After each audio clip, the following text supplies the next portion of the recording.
រឿងទេពធីតាឆ្មាខ្មៅកាលពីឆ្នាំ1990ខ្ញុំមានមិត្តម្នាក់ឈ្មោះថាំជាមិត្តរួមថ្នាក់នៅមហាវិទ្យាល័យជាមួយនឹងគ្នាថ្ងៃមួយថាំបានបបួលខ្ញុំទៅលេងនៅស្រុកកំណើតរបស់គេដោយប្រាប់ថាផ្ទះគេមានទេសភាពស្អាតស័ក្តិសមអាចនឹងគូររូបបានឮគេអួតដូច្នេះខ្ញុំក៏យកព្រមទៅជាមួយគេព្រោះចង់ស្គាល់ទឹកដីមាតុភូមិឲ្យបានច្រើនផងយើងទាំងពីរនាក់ជិះឡានពីព្រឹកដល់ថ្ងៃត្រង់ទើបទៅដល់ផ្ទះថាំដែលជាផ្ទះចាស់ពីបុរាណជុំវិញផ្ទះនោះជាចំការនិងមានដីសទំនេរមានខ្យល់បក់មករំភើយគ្រប់ពេលវេលាគួរឲ្យត្រជាក់ចិត្តមែនទែនឪពុកម្ដាយរបស់ថាំទទួលខ្ញុំយ៉ាងរាក់ទាក់កក់ក្ដៅហាក់បីដូចជាខ្ញុំនេះជាកូនបង្កើតរបស់គាត់ម្នាក់ទៀតអញ្ចឹងយប់នោះខ្ញុំដេកមិនលក់សោះព្រោះមិនឆាប់ចូលដេកតាំងពីក្បាលប្រឡប់បែបនេះទេខ្ញុំក្រោកពីគ្រែ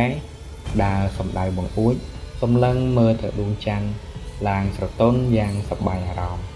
ព្រាមនោះខ្ញុំក៏បានឮសំឡេងឆ្មាយំមកពីឆ្ងាយក្នុងចំការផ្នែកខាងស្ដាំដៃរបស់ខ្ញុំវាជាសំឡេងស្រែកគួរឲ្យព្រឺខ្លាំងខ្ញុំស្រាវស្រាញព្រឺរោមពេញខ្លួនក៏ប្រញាប់បិទបង្អួចចូលដេកភ្លាមចិត្តរបស់ខ្ញុំសង្ស័យថាមិនដឹងជាឆ្មាពិតឬក៏ខ្មោចលងទេសំឡេងមាន់រងាវទទួលអរុណសួស្ដីថ្ងៃថ្មីមកដល់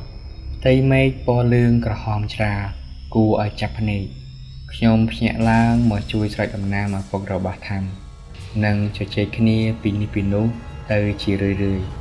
រហូតមកដល់ខ្ញុំសួរគាត់នៅរឿងមួយគាត់បែរជាជប់ជជែកជាមួយនឹងខ្ញុំព្រមទាំងដើរចូលផ្ទះទៅធ្វើឲ្យខ្ញុំឆ្ងល់សង្ស័យណាស់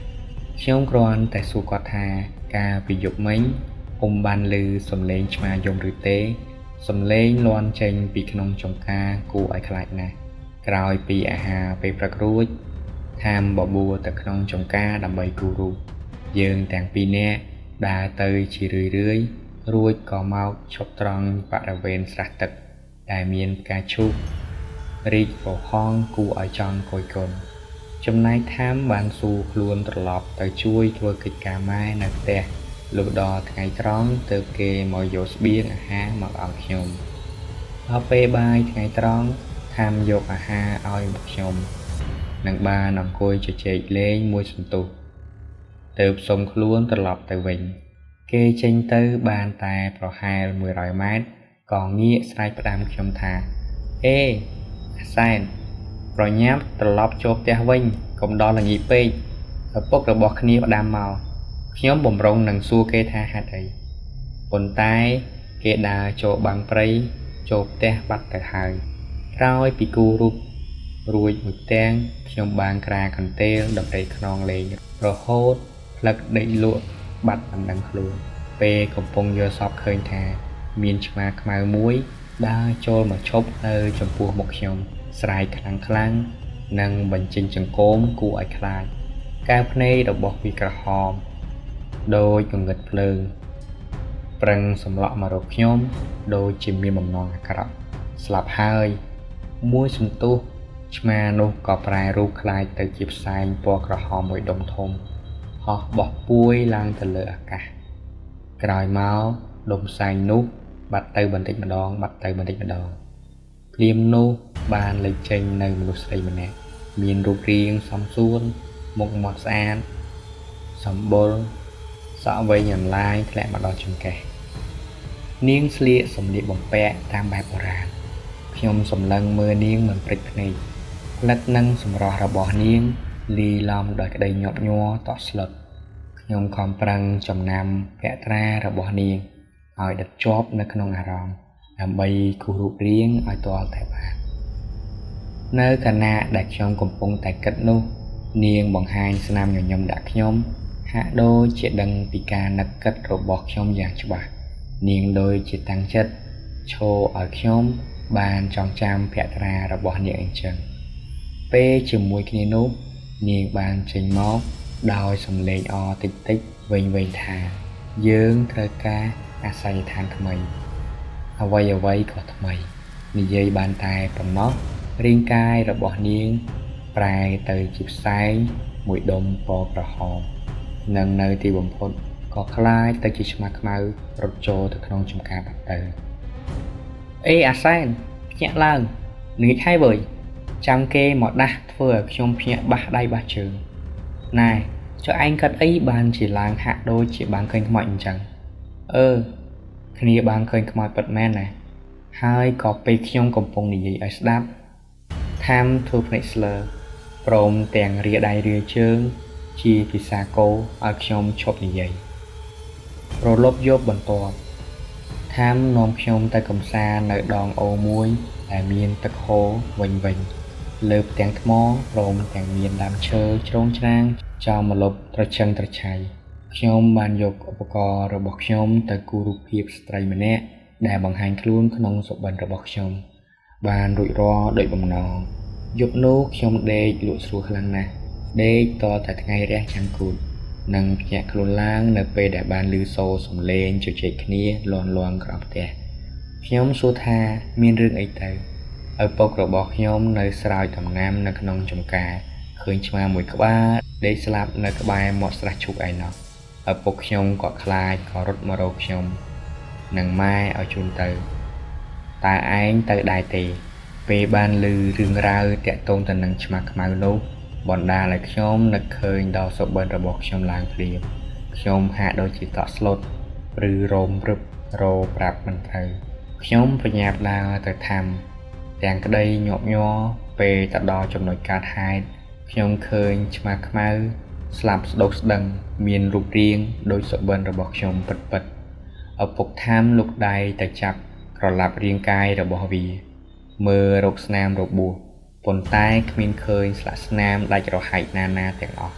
សូម្បីតែឈាមមួយដំណក់ក៏គ្មានដែរចំណែករាងកាយឆ្មាខ្មៅនៅក្តៅអន់ហាក់ដូចជាទើបស្លាប់ថ្មីតើវាស្លាប់ព្រោះអីទៅណោះនេះជាសំណួរដែលពួកយើងទាំង4នាក់គិតមិនចេញបន្ទាប់មកឪពុករបស់ថាមយកឆ្មានោះទៅកប់នៅក្នុងវត្តដែលនៅមិនឆ្ងាយពីផ្ទះលុះត្រឡប់មកពីវត្តគាត់និយាយឲ្យស្ដាប់ថាកាលពី2ខែមុននេះនៅវេលាល្ងាចពេលកំពុងស្រោចដំណាំនៅក្នុងចម្ការស្រាប់តែបានឃើញរថយន្តមួយគ្រឿងបើកមកចតក្បែរផ្លូវជាប់នឹងចម្ការមួយស្ទុះមានមនុស្សបើកទ្វារចេញមកដើរទៅក្រោយបើកគូររថយន្តលើកអ្វីម្យ៉ាងអោបយកមកបោះចូលនៅក្នុងចម្ការនេះល្មមពុកឃើញដូច្នេះក៏រត់ទៅមើលស្រាប់តែបានឃើញឆ្មាខ្មៅមួយស្ទុះផ្លេតចេញមករួចរត់ចូលទៅចម្ការបាត់ក្រោយមកក៏មានហេតុការណ៍ប្លែកៗកាត់ឡើងបង្ហាញឲ្យឃើញដូចជានៅល្ងាចថ្ងៃមួយពុកបានដើរចូលទៅស្រោចដំណាំដោយសពមួយដងក៏ប្រទះឃើញស្ត្រីមានរូបរាងស្អាតម្នាក់រត់ចូលទៅក្នុងចម្ការយ៉ាងជ្រៅដែលជារឿងមួយគួរឲ្យឆ្ងល់ក្រោយមកមានហេតុការណ៍មួយទៀតកើតឡើងនៅពេលយប់នៅពេលដែលកំពុងតែដេកលក់ឮសំឡេងមនុស្សដែលធ្លាប់មកចាប់ត្រីក្នុងស្រះចិញ្ចឹមដូចជាភ័យស្លន់ស្លោរត់គេចពីអ្វីដែលគួរឲ្យខ្លាចដូចនេះអញ្ចឹងក្រោយមកមានលេចឮពាក្យថាមានខ្មោចនៅចាមយាមចម្ការនិងស្រះត្រីរបស់ពុក